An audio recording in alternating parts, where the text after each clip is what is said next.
Grandmothers and granddads, greetings and salutations. Listen, I go by the name of the Black Abstract. If you're new to the channel, make sure you like, subscribe, hit the notification bell. Listen, I'm an artist, entrepreneur, strategist, and now a YouTuber. Just dropped a new video. It's called The Takedown. It's featuring my partner, Ben Streets.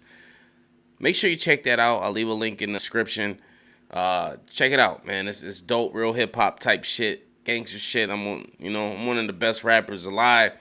I just ain't been discovered yet. So let's talk about this tweet that happened from Amir Questlove, who put up a good argument about JayZ's album that kind of gets unnoticed, and it's partially because of JayZ. JayZ tends to not mention this album.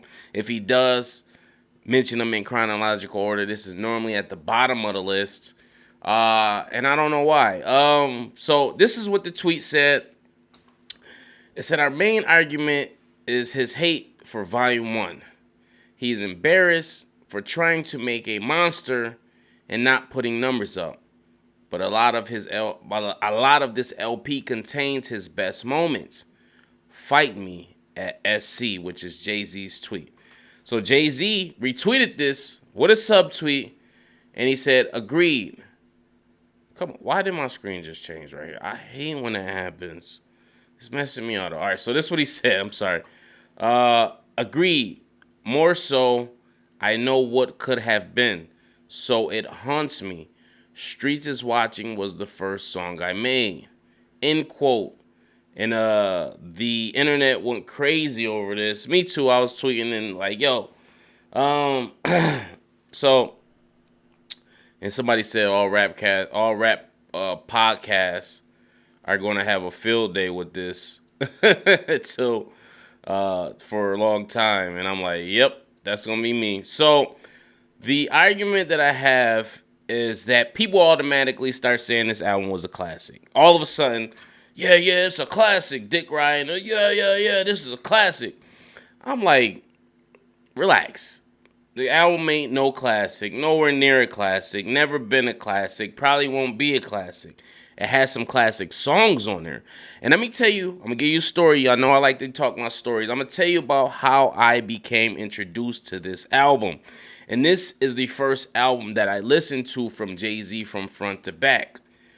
I wasn't listening to JayZ Reasonable Doubt. I didn't listen to that JayZ. You have to think, when Reasonable Doubt was out, it was a plethora of other good music out.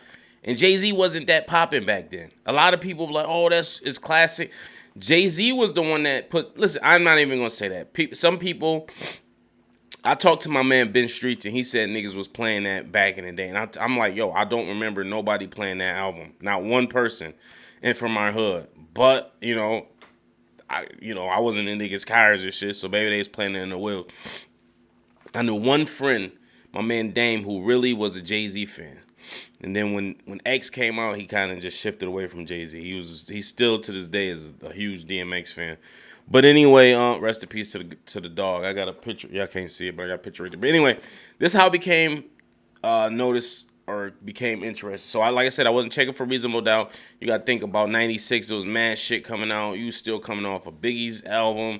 Pac released All Eyes on Me. Nas had it was written in that same year. So it was a plethora of things coming out. And then the songs I did hear from JayZ was Ain't No Nigga, which was the single off of that. And then I heard Who You With, which was on In My Lifetime. So I'm hearing songs from JayZ. I'm hearing I'll Be with Foxy. I'll be good. Straight up that song. I'm hearing stuff, but JayZ wasn't wowing me like that because you had great artists back then. And not saying JayZ wasn't great. He just kind of got overshadowed with everybody being around and shit. So I remember The City Is Mine, which was like the first song, I guess, or one of the first singles from this. And I remember hearing this and I remember hearing it. It was after Biggie passed and hearing it and feeling kind of like, I felt like he was kind of disrespecting Biggie on this. He like, let me take those reins. And just like your spirit, the commission remains. Like, I'm like, is he dissing Biggie on this song?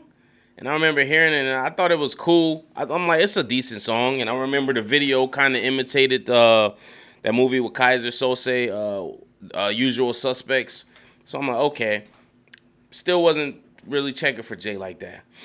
It wasn't until I went to my man's house one day, and he's playing a DVD, and it's got JayZ on it. And I'm like, JayZ got a DVD out? I'm like, oh boy, what's this? And it was the Streets is Watching DVD. And I remember watching it, and this was JayZ's sole intention of releasing the Streets is Watching because JayZ didn't have a chokehold on the streets like he wanted to. And with the release of Volume 1, it was separating him more from the streets. So he had to get back to the streets and stay grounded. While Volume 1 had street records, he released the commercial records because he was trying, he said this, he was trying to follow the Puffy formula. So that's why singles like The City Is Mine and Sunshine got released versus a lot of the street records initially. So he had to get he felt he was losing the streets. So he had to kind of call an audible like, yo, I got to do something to get the streets back. And that's why the Streets is Watching came back. And I remember initially watching the Streets is Watching. And I'm like, yo, this shit is dope. I'm like, yo, this shit dope. I'm like, yo, and the first thing I said, yo, what albums is these songs on? I never heard none of these songs because I'm hearing the commercial songs. I'm not listening. Mind you, I haven't heard Reasonable Doubt at this time. I haven't heard In My Lifetime at this time. I'm just hearing the singles that I'm hearing. I haven't heard the album. So I'm like, yo, what songs is these from? So I'm like, oh man, it's gotta be on the. He's like, man, my man was like, yo, they on the soundtrack. He don't know. He just talking. They had a Streets is Watching soundtrack. It was the name of the movie, but he made a soundtrack. But get this, none of the songs in the fucking movie was on the soundtrack. So I'm listening, I get the soundtrack, and I'm like, what is this? Now, mind you, that Streets is Watching soundtrack was fire. Fire from start to finish. The first Murder Inc. song was on that soundtrack. Murdergram with DMX, Ja Rule, and JayZ. That was on that soundtrack. You got It's Like That when some of Memphis Bleak earlier work was on that. What'd he say? You jail like flubber. I hover above the rest in the private jet. You got Christian, Bring Back Your Love. Like, he had some classics. You got Rail on there, bro. You got a lot of early Benny Siegel. Like, you got a lot of people on this fucking soundtrack. So, but the thing is, none of the songs in the movie were on this soundtrack. So I'm like, yo, where are these songs from? And then my man Dame, who I told you earlier, was a JayZ fan. He like, no, this song is from this is songs from Reasonable Doubt, and then some of these songs is from his new album, Volume 1. Like, he just picked like pretty much all the street records. I'm like, oh. So I'm like, okay, now I gotta do my homework. So the first thing I did was I bought Volume 1. I went downtown, bought Volume 1, popped it in. And the main song I wanted to hear was Friend or Foe. When he had that video scene, if you ever seen Friend or Foe on the DVD, he goes up to the video and he's rapping the whole thing out. And he's like, give me your keys. I was like, yo, this shit sound hard. I'm like, yo, this is tough right here. So I'm looking for Friend or Foe, and it's not on the CD. That was the main song, but I hear other songs now from the soundtrack on here. So I'm like, okay, this is dope.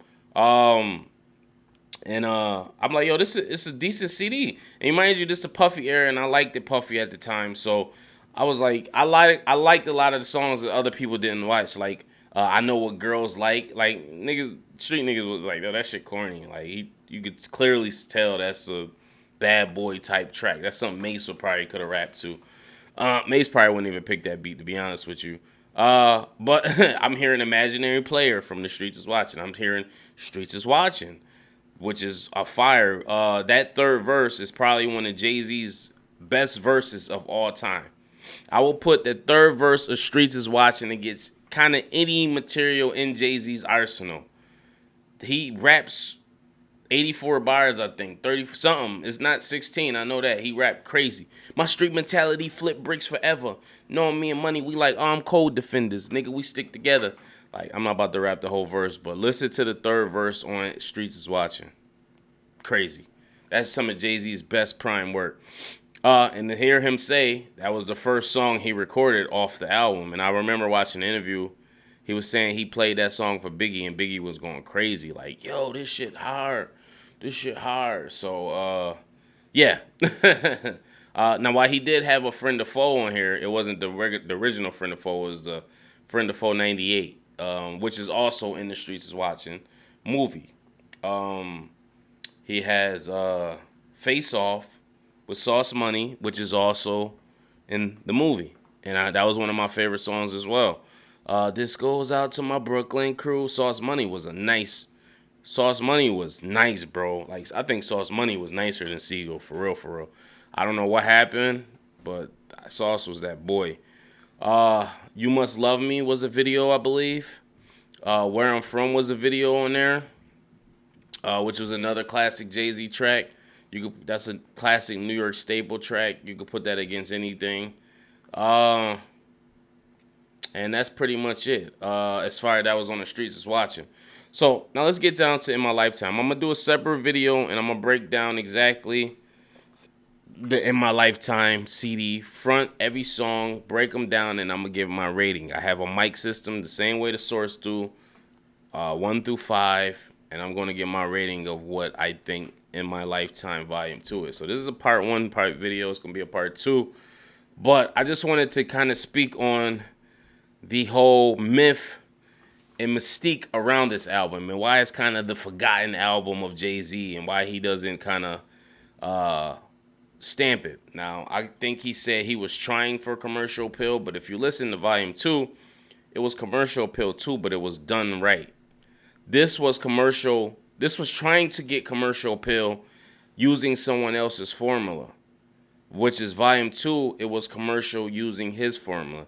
It was commercial, but it was staying true to who he was as an artist. Hard Knock Life is, in essence, just a JayZ track. It just got a catchy song and a catchy beat. He rapping a little slower about just random shit, and it caught. Same thing with a lot of them songs on there. And he said intentionally every song he used different flows on there, different cadences. He was experimenting. So I just think he more so used his formula for success versus trying to use Puffy's formula for success. And that's pretty much, I think, the thing with Volume 1 is. And I know he had gripes with the Sunshine video because he said that was a direct bite of Puffy. It was colorful. He had suits on. They had the dancers. It was strictly straight up and down trying to take the Puffy formula. JayZ has said this out his mouth himself. He was Biggie, and Dame was supposed to be like the Puff Daddy type. That's why they both in the video together dancing and doing this shit. But I will say, I use a line from that song, and I said this under the tweet. To this day, in that song, I've been using this line for years. Nobody, and that's what I kind of liked about this album, because nobody knew where I got this line from. Now people gonna know. When he says in Sunshine, he said, "I wouldn't let you hit the ground if I was falling myself." You know how many times I didn't use that on a girl or said that to a girl, and it was, "Oh my God, that's so sweet." I'm like, yeah, you gotta say it smooth though. I'm like, "Baby, I wouldn't let you hit the ground if I was falling myself." For real. Oh, what'd you say? I said, "I wouldn't let you hit the ground if I was falling myself. I'll I'll roll right under you, and I'll catch your fall." Like, you gotta be smooth with it. But anyway, post your comments below. Let me know what you think about JayZ's Volume 1 In My Lifetime. Did you like it? Did you not like it? And like I said, I'll be doing a video breaking down the album in its entirety. And post your comments. Till next time. Oh, make sure you like, subscribe, and all that good stuff. But till next time, peace.